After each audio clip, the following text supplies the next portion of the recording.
Hello, girls, guys, or otherwise. This is Rich, and welcome to another Tarot Talk Tuesday. Excuse me as I hit the mic. Hopefully, that won't happen too much um, during this video. I've actually been on a video making spree. Just a little background. I did a lot of Table Talk Thursday videos. I did my Witchy Wednesday video for this week. And yeah, I'm just chugging along, putting out content, or at least capturing content to be put out. But anyway, the reason we're here today is to talk about the Four of Swords, this being Tarot Talk Tuesday, our normal schedule.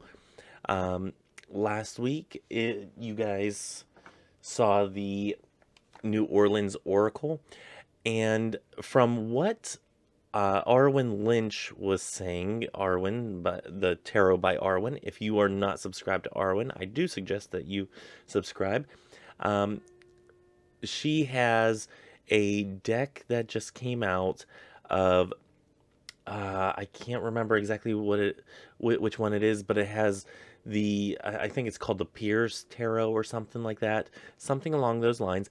And she said that U.S. Games has picked up the New Orleans Oracle as a deck. Hopefully this is true. She's like, I told her, I said, my information's old, but last I heard she was Fatima was, and I think that's the way that's pronounced. I think I completely butchered her name, um, but I think I did.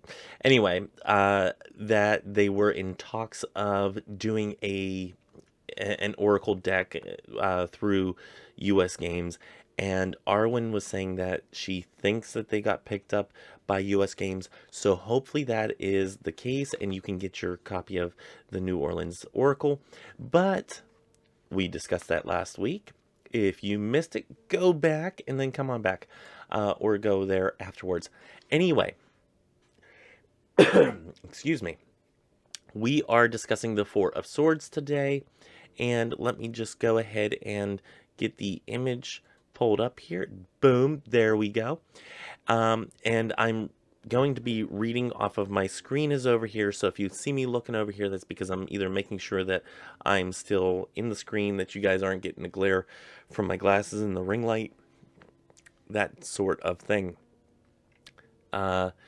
Anyway, first things first, as I like to do, I want to consult the pictorial key of the tarot, or to the tarot, by A.E. Waite, since this is the deck that he produced, or he told Pamela Coleman Smith, hey, this is what I want in this deck, basically, and she kind of intuitively went through and did each card.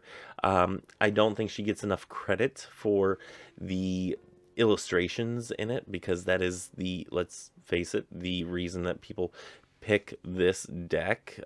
Yeah, I don't even know if I'm in the shot, but that's the reason people pick this deck. It is so iconic and whatnot, and I don't think she gets enough credit for it. But especially whenever it's called a Rider-Waite Smith, I mean, she kind of gets um, a little mention there, but a lot of people still call it the Rider Tarot or the Rider-Waite Tarot. Let's give Pixie, as she was known, let's give her a little bit more credit on that. Anyway, consulting A.E. Waite's the pictorial key to the tarot. He says, the effigy of a knight in the attitude of prayer, at full length upon his tomb. Divinatory meaning, vigilance, retreat, solitude, hermit's pose, which I disagree with, exile, tomb, and coffin. It is these last that have suggested the design. Reversed. Wise administration, circumspection, economy, avarice, avarice? I'm not sure how to pronounce that. Anyway, precaution, testament. Okay, as much as I like to go by the meaning that the author of the book has given, I disagree somewhat with this. Okay, so first things first, I disagree with the hermit's pose. The hermit has the iconic, and of course I do it over on that side where you can't see me, where he has the lantern that he's holding. This is not, to me, the hermit's pose. So I do have beef with that. But some of the other things I do agree with. And let's go piece by piece through this deck. As you can see here, a person is laying on a casket, on a tomb, with the sword beneath, 3 swords coming down, and has this is a very plain card overall. There's not a lot going on in this. We have a little stained glass window action happening here. So let's get into the card and break it down. So first things first, let's discuss this, the sword. Now, I've been having fun with looking at the swords and how they're shaded and the way that the light is compared to the darkness of the or the shading versus the lighter shading, however you want to describe it. I've been having fun with seeing if there is meaning behind that. And this one, I think, also has some meaning. Now, you have this individual that is laying on this tomb. They are in the prayer position. But with this meaning, retreat, inner contemplation, some respite. I think that having the one sword underneath is, and having that light shining towards the body, I think is that you have one focus, one thing on that should be on your mind, and that is on your mind, and that is to rest, to be in that moment, to take a break. For crying out loud, you've been working really hard at this, so take a freaking break and lay back, relax, have a little time of respite. And the fact that it's one car or one sword rather than the 4 swords all together, to me means that you only have this one thing, that one thing that you need to be worried about, and that is yourself in this moment. So moving on, let's talk about this individual that is on this casket. Okay, they are still wearing their armor, their and they're sitting there in that prayer pose. They are very much in a meditative state. This is probably a more comfortable position to meditate or to gain some respite, gain some rest from the day to day. And, but he's still in his armor. He's still ready to go at a moment's notice to grab that sword and head on in. But it looks as to this card that he has just come in from battle, that he has just got, basically he's whenever you just get home from work and you're so tired that you just take off your shoes, but you can't even find it within yourself to take your jacket off or get out of your work clothes and into the comfy, what I call comfy pants. And yes, in fact, I am wearing them today, my comfy pants. I'm actually filming this on Sunday. My boyfriend and I went out to get some groceries. I did not wear comfy pants to the grocery store, but as soon as we got home, I changed into comfy pants, and there goes my my quilt that I had on the back. Anyway, doesn't matter. Um, but yes, you know, this card evokes the thought of, hey, I just got home from work. I can barely take off my shoes to get into my comfy pants. And, I'm just so tired that I need this one moment to sit and collect my thoughts and be in this moment of rest and relaxation to kind of decompress from today's battles and today's works that have been done. Okay, so moving on. The three swords that are above him, these aren't like above him, like, the what was Arkham's razor. It's not above him um, in a sense that it is going to hurt him. These are up on the wall. Uh, it's very much seeing that they have no shading, like, period in this um, in this card.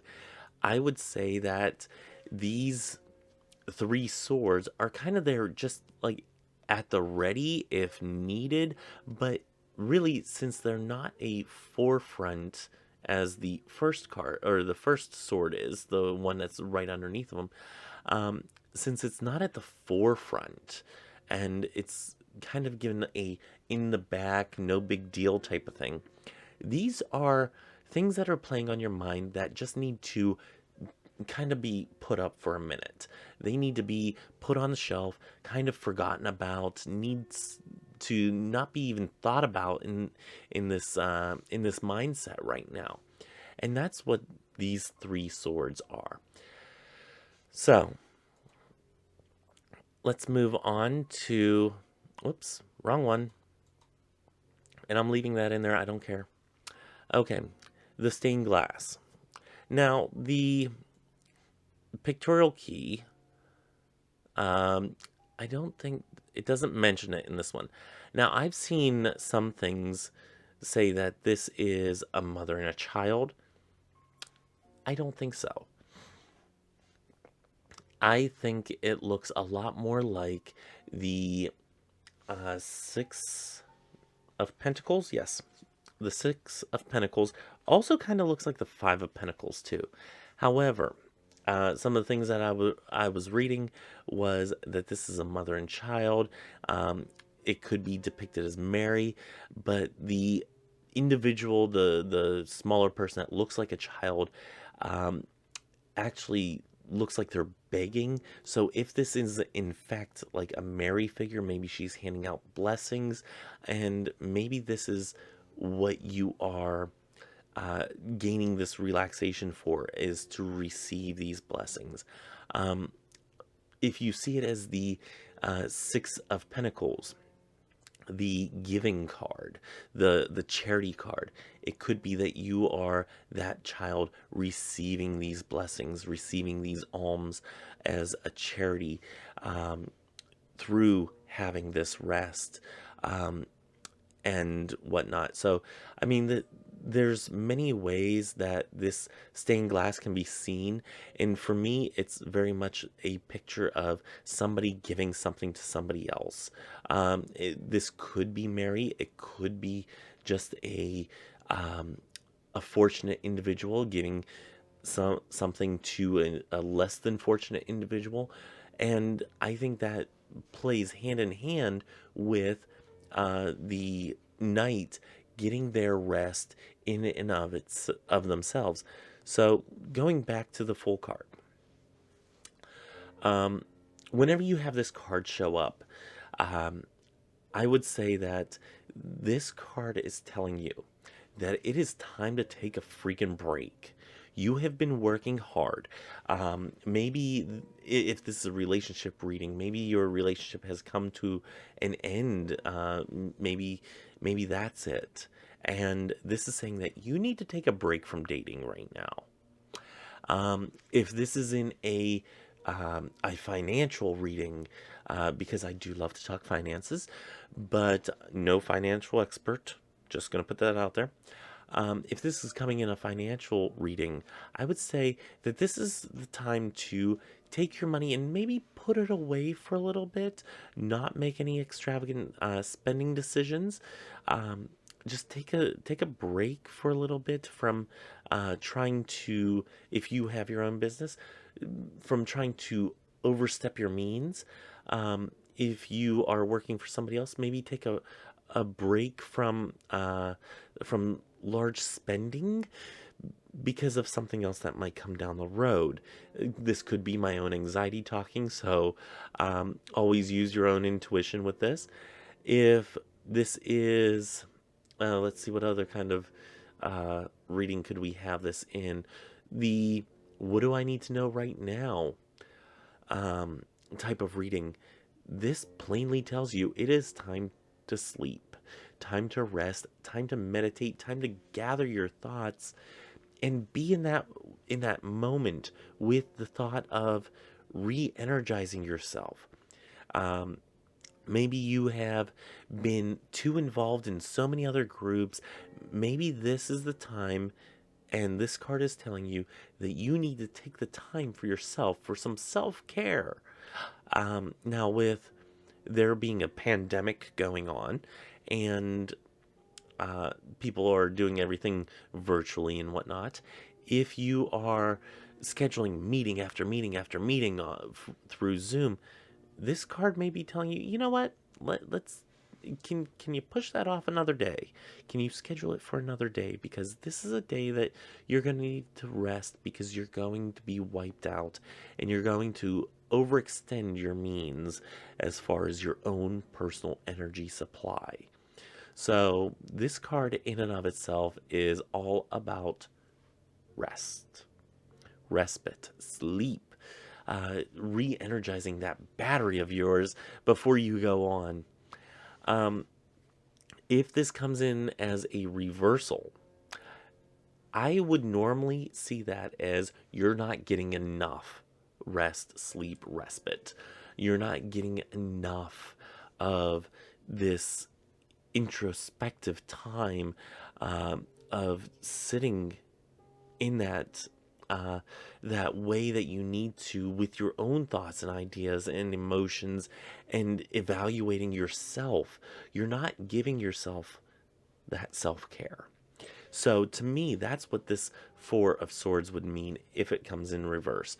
Um, Coming in upright is that you need it, especially if it's in the present or future.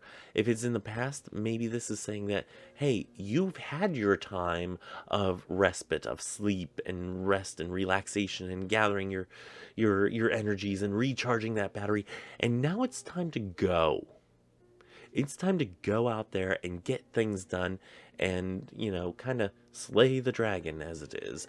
So that is my thoughts on the Four of Swords. I'm going to edit this down just a little bit, but for the most part, probably going to leave most of the mistakes and whatnot in there because, yeah, I'm getting lazy with that. Anyway, let's take that on down. I hope I got everything in there. So yeah, anyway, that is the Four of Swords. Join me next week for the Five of Swords. Join me tomorrow for the Table Talk Thursdays. Join me on Saturday for the Inner Temple of Witchcraft Witchy Book Club series. And join me on Sunday for something. I'm sure there's something going on Sunday. Because I have things going on every day, almost every day of the week. I have my planner in front of me. Imagine that. Actually utilizing this thing. That's Monday. Sunday. Oh, Sunday we are talking about prayer and what it is, what it means, and how we do it. So join me on Sunday for prayer. Until next time, may you have love, hugs, and ladybugs. Bye-bye.